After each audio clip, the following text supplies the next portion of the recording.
Welcome to another School of Thought podcast. Today, I am so excited because I have a great guest today, Mr. Bernard Waller. He is absolutely a wonderful man. And talking to him, I'm like, we have to do a podcast because he have such valuable strategies that I believe that's going to be very helpful for you, especially your children, your teenagers. So I'm going to tell you a little bit about him, and he's going to tell you the rest about himself. So, Mr. Bernard Waller, founder and leadership strategist, value-based leadership training in father and sons talk, which is called FAST. Bernard Waller is a proven leader, trainer, and strategist with more than 30 years of distinguished service in the Federal Bureau of Prisons and 4 years of honorable service in the United States Marine Corps. You know, I love the service because my father was in the service, so I love it. I love the discipline. All right. He holds a Bachelor of Science in Management and has spent decades equipping others with the tools to lead with clarity, integrity, and purpose. Oh, my favorite word. All Yes. right. So, Mr. Butler, I'm going to let you take over from that point to tell our audience a little bit more about you, because coming from you is going to be more valuable. Well, first of all, good morning again. Thank you for having me on. I really appreciate it. Again, I cannot express how excited I am about this opportunity. Again, my name is Bernard Waller. I'm a native Tennessean, born in the state of Tennessee. I joined the Marine Corps at the age of 18, got married at the age of 19, been married to my wonderful wife, Makiba, for 35 years. At age 19 and been married for 35 years. We have three wonderful sons. Again, like you said, I joined the Marine Corps. Shortly after that, I joined the Federal Bureau of Prisons, and I worked in that agency for 30 years. Recently retired October 31st of last year. So I've been retired approximately 2 months or so. Again, and I started an organization called Value-Based Leadership Training, as well as FAST. FAST is Father and Sons Talk. And what we do there, we actually meet with men, young boys, and we help to reconcile and enhance relationships between fathers and sons and teach our young boys how to transition from malehood to manhood. We say that you are born a male, but you must become a man by accepting responsibility for your life first, and then those around in your community. So that is my life work. And I'm excited to be here and just to share a little bit more later as we go on about what it is I really do. I'm just like a popcorn about to pop out of my chair because you are saying some good stuff. First of Yes. all, I want to say I met your beautiful wife. She is funny. She is beautiful. Oh my God, I love her. I love her spirit. So Yeah. you married a really I say your soulmate. That was Yes. Yes. really good We stuff met right in the there. military. She was Yes. she served 6 years in the United States Navy as well. Oh my goodness, that is a beautiful match. I just love the armed service. I love it, and especially the Marine Corps. I have to say this: I watch NCI, SI. I watch Right. Los Angeles, the New York. I watch all of them. I love the investigating and the discipline. So I Right. love that. So you're saying some good stuff. Right. Now, the part that also really get me is you teaching young men. You say you were born a male. It does not mean you know how to be a man just Yes. because of your gender. You Right. have to learn how to be a man. So you dedicating your life teaching young men. In these days, we need it badly. Mhm. Mothers, especially single mothers, need men like you that's able to impart the same strategies or the same mindset that you had learning to become a man and to teach them. So I'm excited about that. We need that badly. So my first Absolutely. question, the first Okay. question, you recently retired from the federal services after 34 years of service. Thank you for your service, sir. Thank you. Four with United States Corps and 30 with Federal Bureau of Prison. Oh my goodness, you have a Yeah. lot of experience. A lot of Now experience. that you're moving towards entrepreneurship, how did those experiences shape your philosophies on character, leadership, and transformation? Well, thank you again. It's amazing working in the Federal Bureau of Prisons for 30 years. It was life changing. Of course, I don't think I chose that career directly. I came to Texas to be a state trooper. I was in the Department of Public Safety to be a state trooper. I was in the academy and I got injured, and things kept happening that redirected me back to the Bureau of Prisons. And I felt like that was my calling. That's where God was placing me. That place taught me so much, because typically in society, there are three categories of people that society tends to dismiss and devalue. That is the economically disenfranchised, the poor, the elderly, and the incarcerated.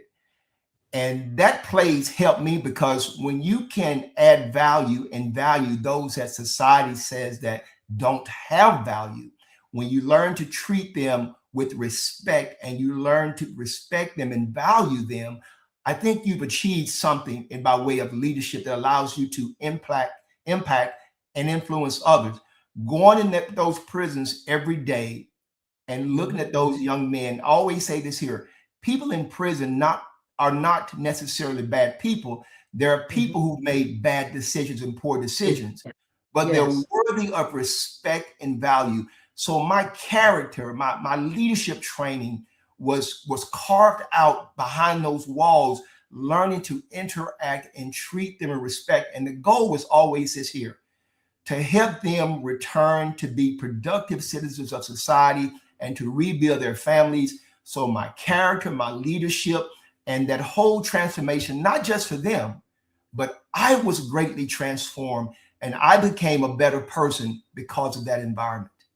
You are saying some good stuff up in here. Let me tell you something, because a lot of people don't realize that the process of your character while you're helping somebody else, it's a two-edged sword. The word of God tells us that you are being made in your experience while you were going through all of that, watching these young men coming to prison. You're learning, you're being made, and you're watching these people. You know exactly what they need. So the stuff that we saying on the outside of the world is different than what you saw in the prison. And I love what you said, that because the prison is created almost like for animals. Just put them in because they're not good for society. But you taking on, no, we could transform their mind so they can become better men. They could become better fathers, better sons, better husbands. So I mean, I'm popping like popcorn, because I love the transformation. I love the fact of the making of the leadership and helping somebody else. You are being made through your experience. And some people will give up. Well, this is too hard. That's too much, and start judging instead of focusing on making themselves, so you could be a better help, and you adding value to society, actually. Exactly. That's why I named the organization Value-Based Leadership Training, because it's adding value. John Maxwell has one where he said you add value to yourself when you add value to others. Exactly. When you increase the value of others, you increase the value of yourself and everything around you. Exactly. And because of, and you are so right. So I just love John Maxwell, because we forget that we want everybody to do for us, but the only way you are made, the only way you become that leader is to impart into somebody, is to add value to somebody else. That's how you become better. Even as a successful entrepreneur, the only way I could be successful is to make sure you succeed. Absolutely. Right? And that's the reason I created this spotlight. I want to spotlight your business, your entrepreneurship, because you become better, excellent, I become better. You become wealthy, I become wealthy, because that's the way it works. So we have to learn to push each other instead of us pushing ourselves. So this is beautiful. I love it. I love it. My second question to you. Yes, sir. Right? You got some good. Feel free to, if you have a question that's not on the paper, I want you to know I'm very comfortable with this here. So as we get into this here, you can go off anything that you want to ask me. I'm comfortable. Because I do, because you already said so much that I have questions, because I really want to know the detail of what you saw while you was going through the prison system.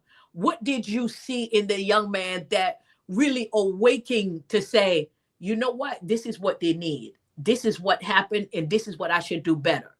That I would love to know that. Okay, let me give you one story, and this will help you understand. When I first got in, I was a very hot-headed, former active duty Marine, had recently left State Trooper Academy. I was very young, very athletic. I did a lot of weight training and I did a lot of supplements to stay strong in the event that we had physical altercations. So I had a very arrogant and a very ignorant attitude toward them. And one day, a verbal altercation happened between me and some inmates. And there was an inmate where we would refer to him as a convict. A convict and an inmate are different. Convict lives by the different set of rules. A convict is an old school prisoners. They don't snitch. They don't disrespect. They live by an old code and they hold that code to be true. He pulled me into his cell one day. He told me this here. He said, if you keep coming here, disrespecting these guys, talking to them like that and treating them like that, he said, not only are you going to get hurt, you're going to get killed. He said, you have to understand, these are grown men and they want to be respected. And I just went home and meditated about what he said and how it was living my life. Just looked in the word of God, began to say, you know what, Bernard, you got it all wrong. You need to change. And I had some other mentors that called me out one day and challenged me and asked me to become a better version, to be the real Bernard and not live through my pain that I had not processed at the time. And so that day was the day that I decided to change and realize that I was there to help and not to hurt. My goodness. First of all, I just learned something new. I didn't know there was a difference between a convict and an inmate. I did not know. Yes. Oh. So you could what say, do you identify an inmate?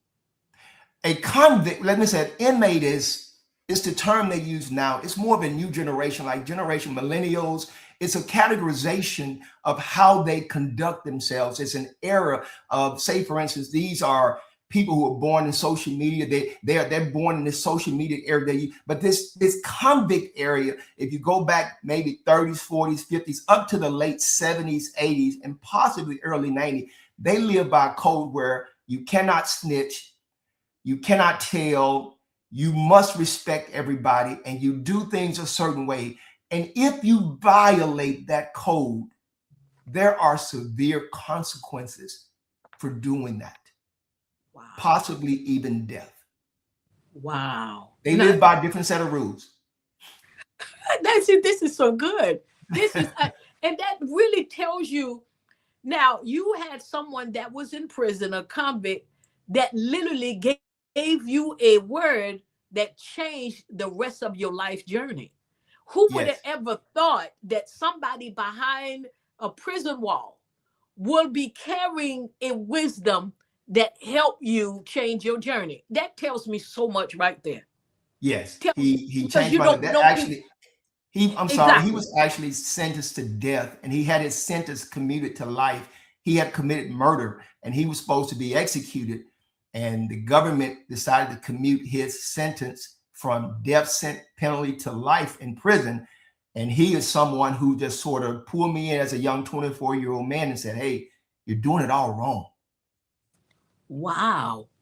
Can you, I mean, really, all that right there is big piece of meat for me in my mind, because we in society, especially in the Christian community, we have certain people we want to pick to give us wisdom. But God doesn't operate that way. No. You got to be able to discern his voice through anything or anybody. He have no respect of person because he created everybody. But we have gained, as you said, that pride and arrogance that we don't eat from this person. We don't, no, you're not showing holiness. You don't, God is not, we have certain people we want to pick, but not knowing, I don't care if the wisdom is coming from an animal. I don't care if it's coming from an inmate. I want the wisdom, not the shell or the vehicle that's carrying what I need. And a lot of us missed it. You would have missed your whole journey of life if you wouldn't have listened to him, because you would have looked at him as a convict, as a prisoner, as what you got, look where you are. How you gonna talk to me? You couldn't even make it out there. Oh my goodness, that was a big piece of gem right there. It is, and I became an advocate. What I mean by that, we have our core values like correctional excellence, respect and integrity, courage.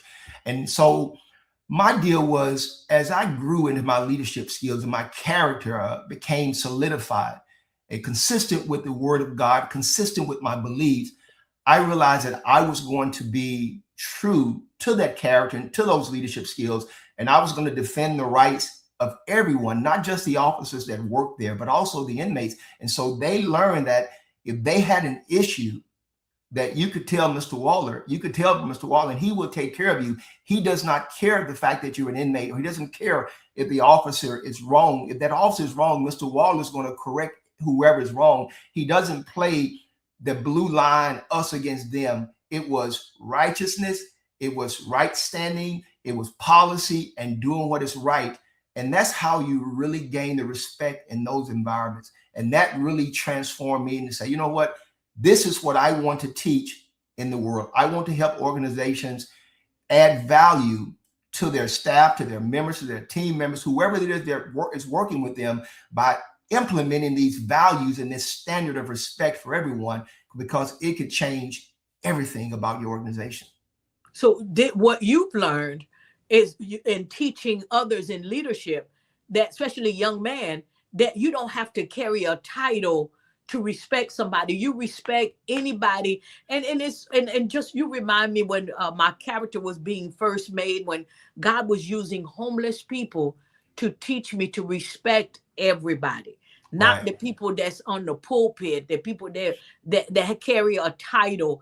And we have a tendency, if you don't have all of these name and doctor's degree and minister and all of that, we assume that you're going to carry the wisdom that we need. You may be an empty vessel with a lot of titles. And then right. Oh my goodness. And you teaching these young men to really discern the character, discern what's inside of people instead of the title or what it looks like on the outside. That's true leadership.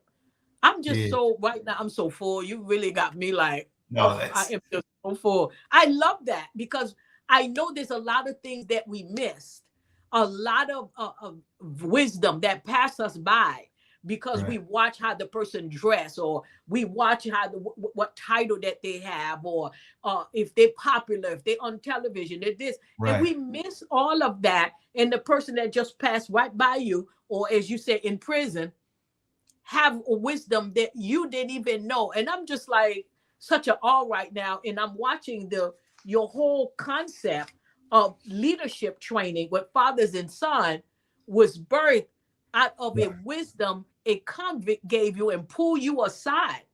You know what it reminded me of as a believer? It reminded you of the Timothy when he was being pulled aside to the couple that pulled them aside to teach them more about the Spirit of the Lord, even though he was a rabbi, he was this and that, but that one little piece he needed, they pulled them aside and said, no, let me tell you something. So you saying so much to me. You are saying, so and young men today need that type of wisdom.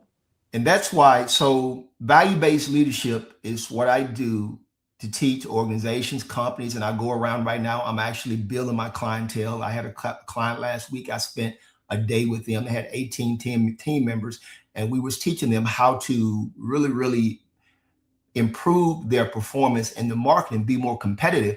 And one of the strategies I was teaching them was that it was about everybody communicates, but few connects. It's one of the books that Maxwell uses, but I was teaching them how to connect with people. And I said, you have to understand that if you stay in your position and you only think about you, what's for you, what they can do for you, this is totally transactional.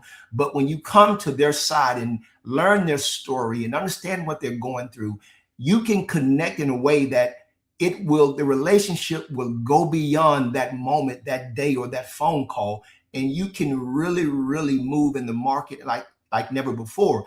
But you have to genuinely care about people. Here's the word. You have to genuinely care.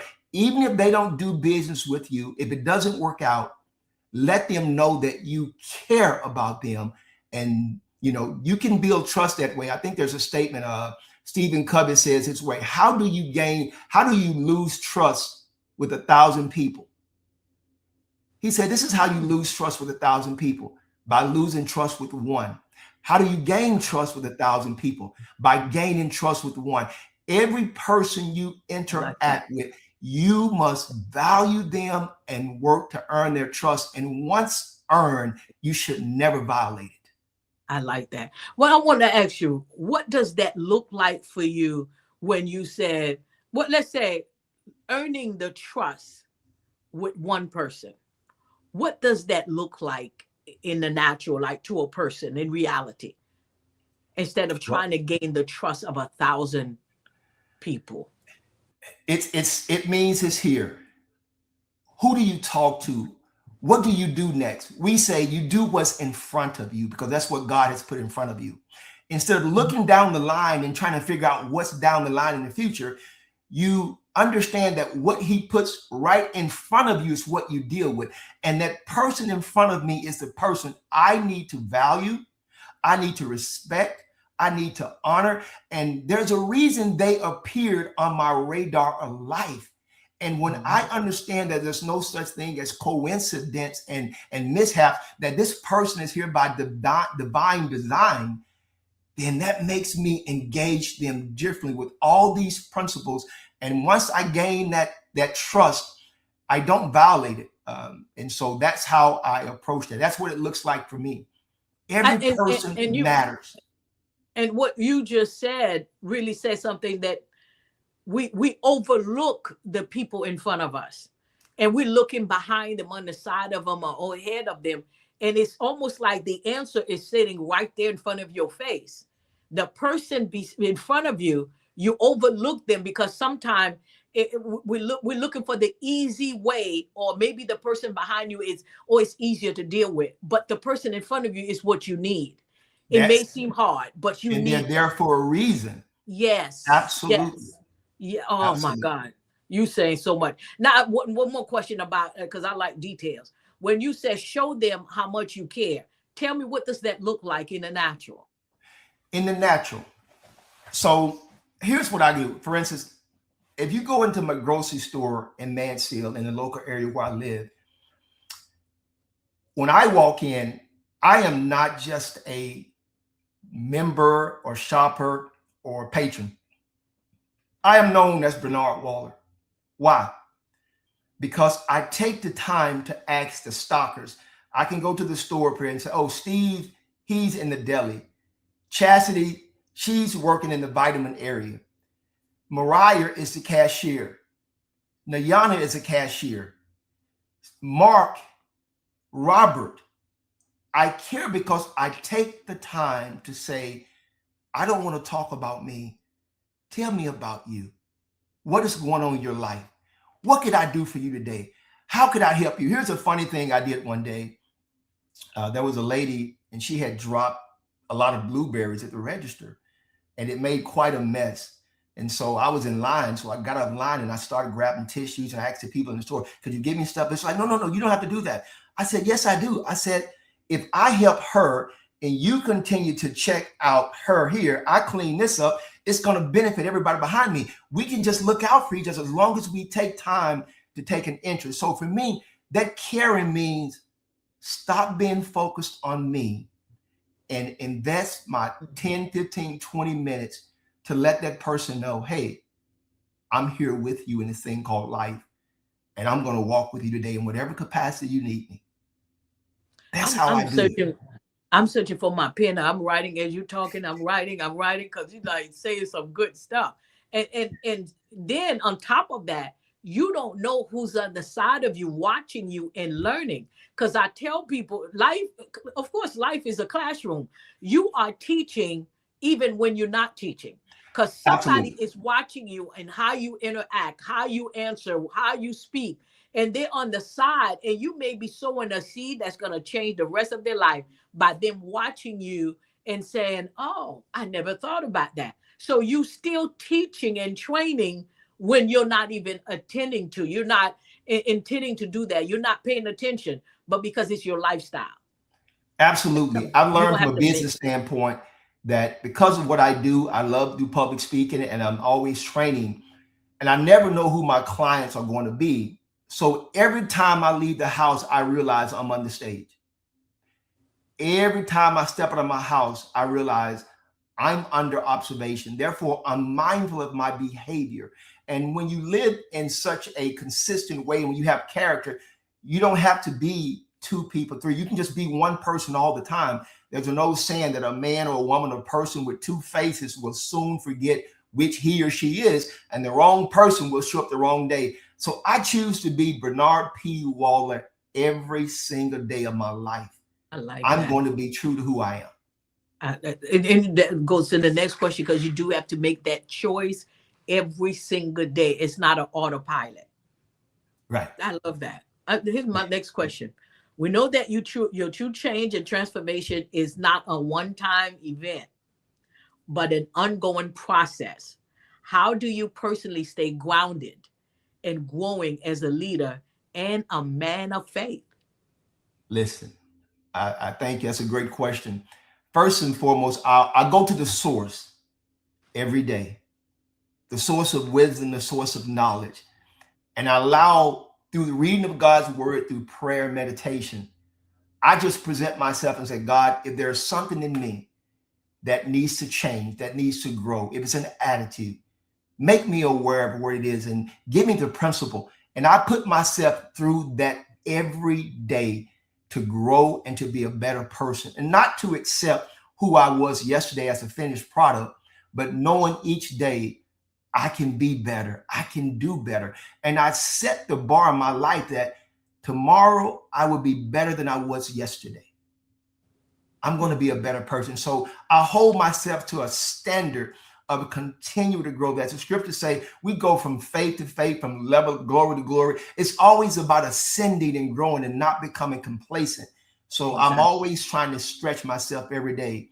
I always tell people in my class and my training, don't ever go to bed with the same knowledge and information you woke up with. Add a new piece of information to your mind every day. That's how you grow. Exactly. And then even as a brain coach, I tell people that that's the only way your brain get healthy, because there's no information. Your brain is going to stand still and die. And we wonder why our memory is messed up. We can't think, we can't create, we can't, because you're not feeding it with information. You got to continue to keep feeding it. So, and something else that you said that I like, you said you set the standard for yourself daily. And a lot of us don't even think about that. We let people set a standard for us, like social media, all the people platform, instead of standing, putting the standard for ourselves daily. So I think that's important. That was an important point that you made, because a lot of us are not paying attention to what is the standard for your life. What is that daily? What does that look like? I had a mentor that said this to me years ago. He said, if you live life casually, you will become a casualty of life. Oh, that was deep. That was good food right there. That was good right there, right? That was good. That was soul food. He said, if you live life casually, you will become a casualty of life. It's all about being intentional. I tell you, and I'm gonna tell you this here, Doc. I do not take credit for who I am. When I tell you, I am so grateful. I'm so thankful. I'm so happy and joyful with who God has made me, who helped me to become. Because you're looking at a kid, a man that was so damaged as a young boy, which is how fathers and sons talk came up, and we can sort of move into that, is if I can tell you a little bit about my upbringing, if it's okay. Yes, please do.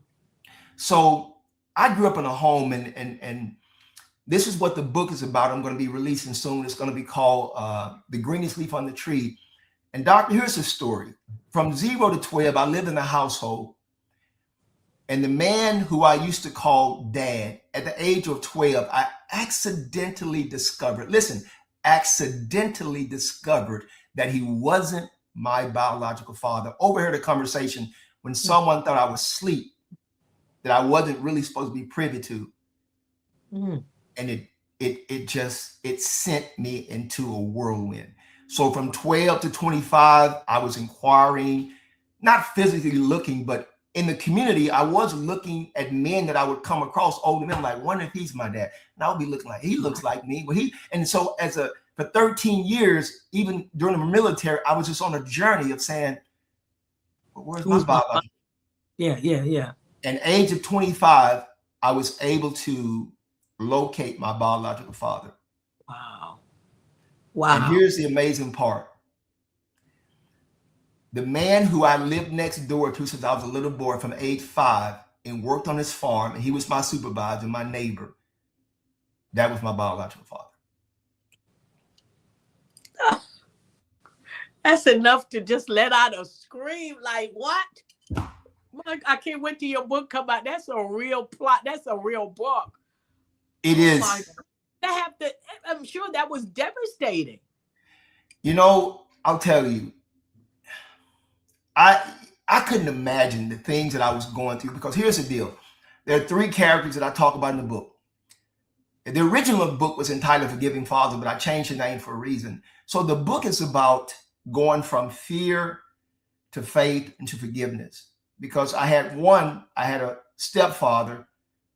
I did not understand why he used to beat me so much. And I learned that the beatings were because he was angry because I wasn't his kid.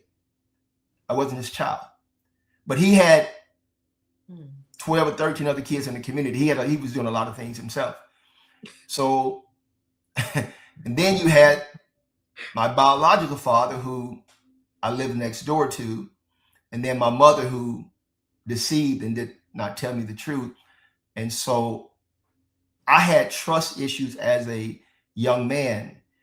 And I grew up with a lot of trust issues, and I was very broken, and it was so painful. But so I decided to create this organization called FAST, Father and Sons Talk, to reconcile and enhance, to teach young men how to go from malehood to manhood, how to be responsible financially, to be responsible sexually, to be responsible socially, to be responsible emotionally, and to be responsible spiritually, and how to lead and to be what it is, a man. And so part of my program would consist of mentoring them, working with them, putting them through certain training. Then at the end of this 12-month period, to give them a token to commemorate their transition from malehood to manhood. In the Jewish community, in Judaism, the Bible, you know, they talk about the bar mitzvah, when the young man or the baptism, when they become an adult, that season is commemorated in their life. We don't have anything in our community to commemorate the transition. So our boys do not go to manhood. They stay in malehood and boyhood and childhood. They never transition over. That's true. That is very true. My goal is to create the bridge so they can walk across, but also receive acknowledgement and receive a mandate and a charge of how they are supposed to conduct themselves as a man of God. My goodness, that now everything that you said prior to that story makes a lot of sense, because if that conversation, that talk that you didn't have, you didn't know, but when you started digging and start asking questions, that conversation brought you to the truth about who your father was. Woo, let me tell you, the book is a ride, but it is a beautiful story. I don't want to give it away, but I'm going to tell you this here. I can't wait. Listen, when I tell you I am in love with God, I have seen some things that had you told me about this was possible, I would not have believed it. But because I lived this here, as they say, I know that I know that I know that I know. And what he did in this story, when I tell you, I literally saw the hand of God moving in the earth on my behalf, because here's what I learned that God loves. He loves restoration. He loves reconciliation. He loves restoration. And he loves when people walk in forgiveness. And when your goal is to do reconciliation, when your goal is to restore something that was broken, and when your goal is to apply forgiveness and grace to the life of another person, literally he will part heaven, reach his hand in the earth to provide you any financial, emotional, spiritual support you need to bring about that goal. I've seen him do it in my life. And This he is did it. This is awesome. Well, that brings me to this question. How's your relationship with your parents now? Did you forgive them? Oh, listen to me. Oh, That's the big question. it is a big question. I have such, my biological father and my stepfather, those two are deceased, but you got to know what happened. They did not go to the grave without everything being addressed. It was literally amazing, the conversations that God allowed me to sit with them and to look them eye to eye and say, I love you. It's okay. Wow. I know that if you knew how painful that was, you would not have done that to me. You did not know. And it's okay. You did the best you could based on what you understood. And I want to tell you, I'm proud to be associated with you. I'm proud that you're my biological. I'm happy with you. And I want to let you know this here. I love you and I'll keep calling you this, and no matter what. And they were like, how is that possible? I said, God makes it possible. That is beautiful. You know what? That means a lot to me, because what I don't like to see is when a lot of, especially with social media, outing their parents. Our parents did what they could with what they had. They could not give us more than what was done to them or what they were giving. If they didn't know any better, how can they do better? We have more information today. We have more access today. So we do have to have a heart of grace towards our parent. I strongly believe that. There's a lot of things that I would not share until the right time, because I don't want to bring any shame to my parents. I don't want to bring shame into my family, any form or fashion. There's certain time things are going to come out to help others. But I don't believe, so when you said that, that's big, because a lot of people are not forgiving their parents. Oh, look what you did to me. Oh, look what happened. But they did what because they're not perfect. They're not perfect. But what they had, sometimes they didn't have the platform to be honest. They didn't have the platform to know better, to make better choices. So based on what they had, unfortunately, we were born into it. But now we know better. We bring the grace to them. Because that's one of the things I want to share that I believe I could share. I remember God told me something one day. He said, it was about my mother. He said, love her enough for the both of you, because I was complaining, she don't love me, she don't show me love, blah, blah. And then he told me, love her enough for the both of you. So he's like, you have that love. You were able to get it from me. So now I want you to give it to her and give her enough to give back to you. That was a big change in my life. I'm talking about, I had just got saved years ago. And I'm like, how do I do that? Because I was so busy and said, oh, I don't think she loved me. I don't think she loved me. And instead of me, when I complained to God, instead he's like, he said, yeah, that's true. She don't love you. Let me help you find somebody to love you. He's like, no, you have enough love inside, because I put it inside of you. So give her love to give back to you, and then love her too. So that changed my life. Yeah, and I strongly believe in giving grace and forgiveness to our parents, because to whom much is giving, much is required. Now think about this here, doctor. Think about this here. This is one of the things that God imposed upon me years ago. He said, Bernard, think of it this way. There's a person walking across the desert, and they've been on a journey for a couple of days, and they ran out of water. And they come across your path, and you have 20 gallons of water on your cart, and you don't give them any. He said, that's what it's like when someone comes who's in your life and they make a mistake and they need forgiveness. You got 20, 30 gallons worth of forgiveness in your cart. And if you can't give it when it's needed, why do you have it? If you can't give grace, and grace is only needed where there's error. Forgiveness is only necessary when there are mistakes. And if you can't give the grace and the forgiveness at the time that is needed, he asked me the question, then why do you possess it? Wow. That's deep. That's deep. I love that. Why do you have it if you're not going to give it? Because he only gave it to us to give out. To give out. Ugh. So why would you withhold it when it's necessary? This man is about to die of thirst, and you have a woman is about to die of thirst. You have the ability not just to quench their thirst, but to restore them to wholeness. And you Exactly. withhold it because of your Exactly. situation, your personal pain. God said, Yes. Bernard, don't do that. Yeah, we're holding on to our pain. So all of that you have to give to teenagers, to give to the young men. Even some of them may need to forgive their mothers. Some of them may need to forgive their parents. And you have all of that to pour into them so they could have a different perspective about not only about life, about their family, about their parents, to have a different perspective.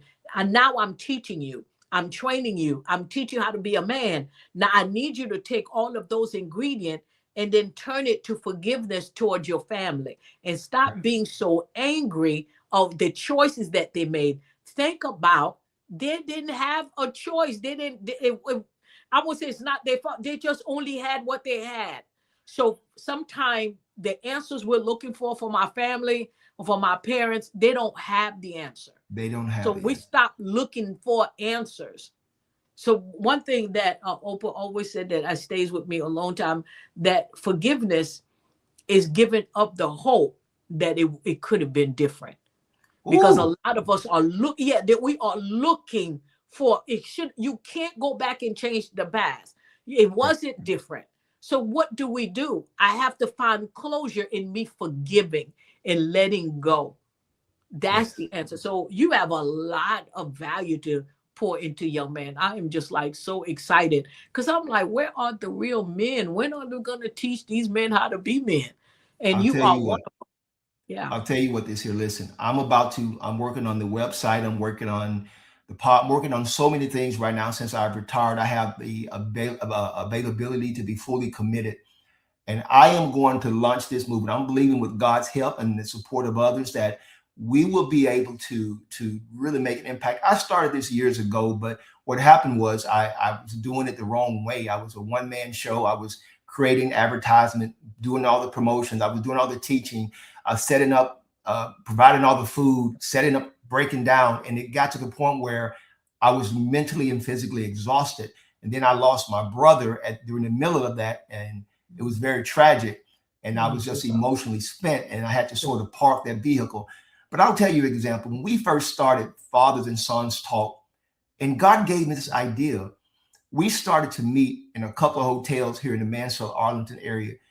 Within 2 months, I went from 15 to 20 to almost 80 or 90 men gathering. Wow. And we would So come that tells together. you there's a thirst. There's a It's a thirst. thirst. From Yeah. 7:30 to 9:30 was our time. We were there from 7:30 to midnight. Wow. So they're And crying. Their heart are crying for help, crying to be taught. Cry. Oh my God, this is And we beautiful. had a confidentiality clause. So when you come into our organization, we come into these meetings, everybody, the first time visitors or first time, they sign an agreement that what's discussed in this meeting, in this classroom, cannot be discussed. So here's a funny story, doctor. My 12-year-old son was attending. And, it was very, for a 12-year-old kid to be in a room with 70, 80, 80-year-old men, hear them tell their struggles of life, it blew his mind. So he came home one evening and my wife said, hey, what did y'all talk about?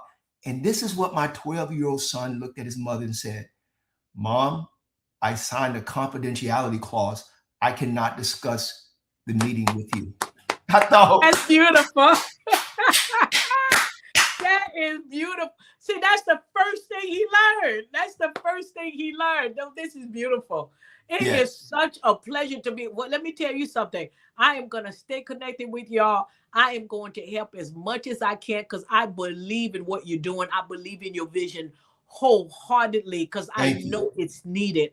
I don't want these type of value to die. And Right. instead of you letting it die, you pouring it. So whatever I could do to help, I am here. So I am so excited. We are connected because we both are member of NSA, National Right. Speaker Association, and that's how we got connected. And we started talking, and the story sounded so good. I'm like, we got to put this out there. So Yes. I am really, really honored to be connected with you and your wife and the mission that you have. And I am here to help. Honestly, Thank I you. am here. Whatever you need, I want you to reach out to me and let me know how can I help, because this mission right here is needed. I Yes. love it. I mean, there's no other human out there in space for us to make. So we have to take what we have and transform them by the renewing of their mind to be who they're supposed to be in our future. So I Right. appreciate you today. And I know this is the first of many.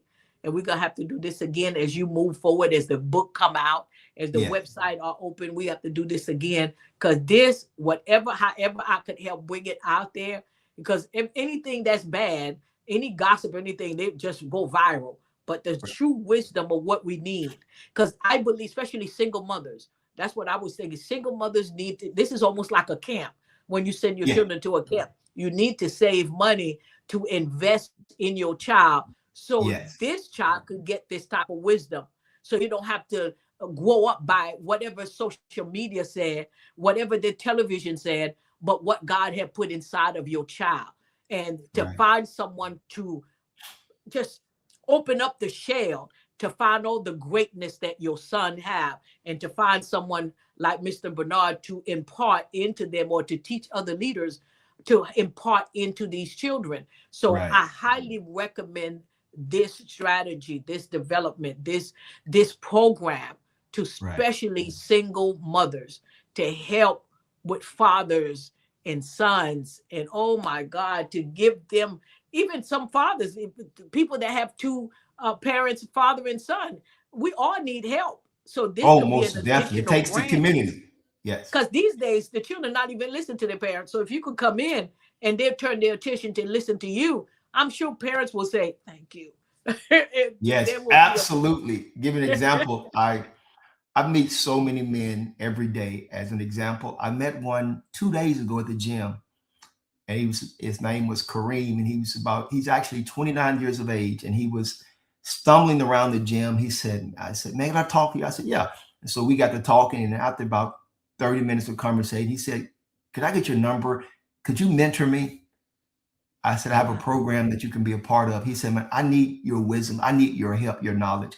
I said, okay, here, I'm going to accept you as a son. I want to bring you into my circle, and I want to pour everything that I've learned that God has taught me. I'm going to give it to you. That's how we do it. And so one of my missions was this here.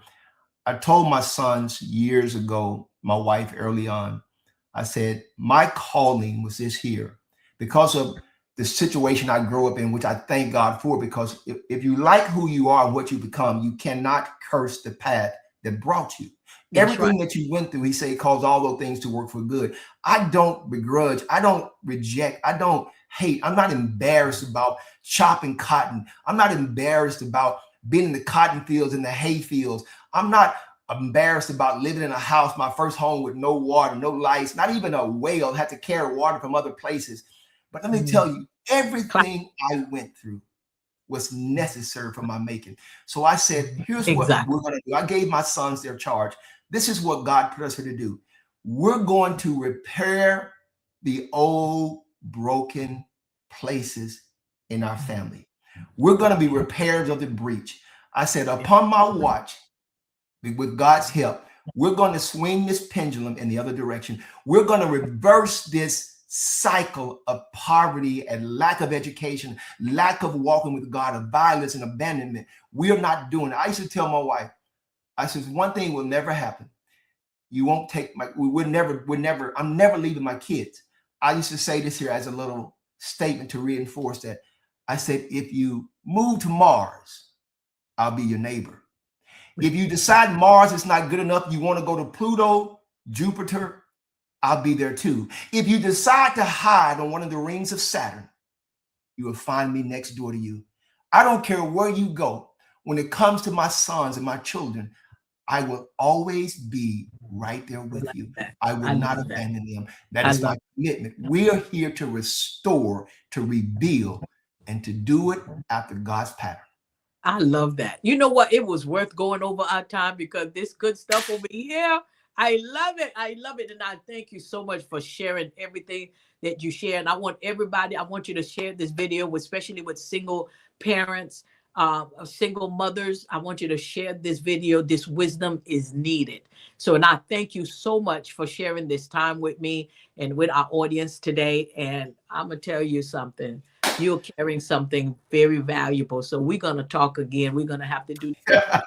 I'll make sure she's here the next time. Oh, please do. Give my love to her and tell her I missed her. I miss her funniness. She's so funny. So again, thank y'all. Appreciate y'all so much. And share this video. So thank you for joining us. All right. Thank you so much. God bless you. Thanks for having me. Bye-bye.